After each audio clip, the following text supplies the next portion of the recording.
say where the road goes, where the day flows, only time. And who can say if your love grows as your heart shows? Oh, to use the word mitzvah really applies to the Shafters. One of the things, if you don't mind my telling you, when my husband passed away, Shirlee and Harold Shafter invited me to their home for Shabbat, for Sabbath dinner, every Friday night. And they treated me royally, and then Shirlee would call after I left to be sure I had arrived home safely. The thing that always strikes me is that he was the consummate teacher and educator. He taught us how to practice medicine. He taught us how to teach practicing medicine. So he was somebody that the residents could emulate. He was somebody that the faculty could emulate. And with his illness, he taught us how to be a patient. He taught us how to have respect for all members of the healthcare team from both sides of the bed. And at the end of his life, he taught us how to do that right. What greater compliment can you give to anyone? Oh, this is another tidbit I'd like to add one more thing. He said, I've been here for 45 years. So my advice to you, never ever give up your locker, no matter how big your office is, no matter how many offices you have, or what role or title you have. Because offices and titles go, lockers don't leave you. So he valued and treasured the locker. And guess what? I still have the same locker in the same locker space, and I'm not going to give it up.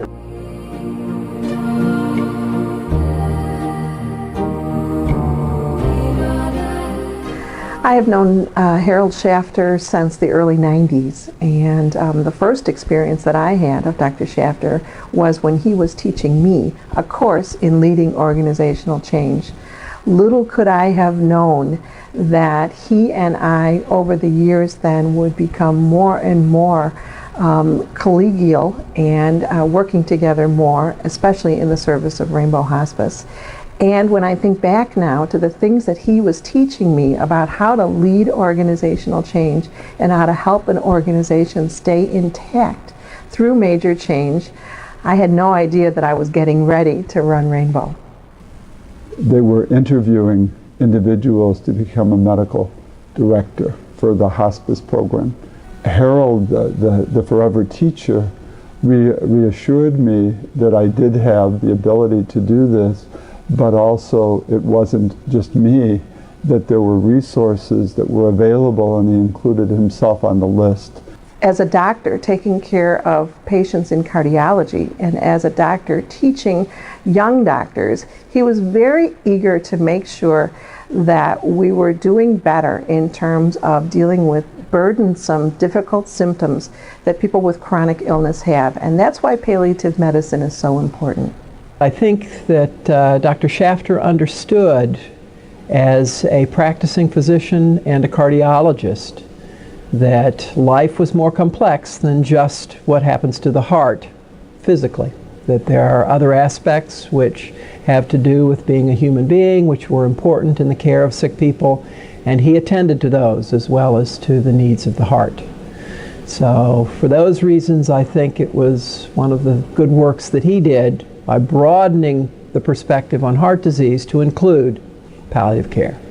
Who can say why your heart sighs as your love lies? When it became obvious that his life was coming to an end, he was still in charge.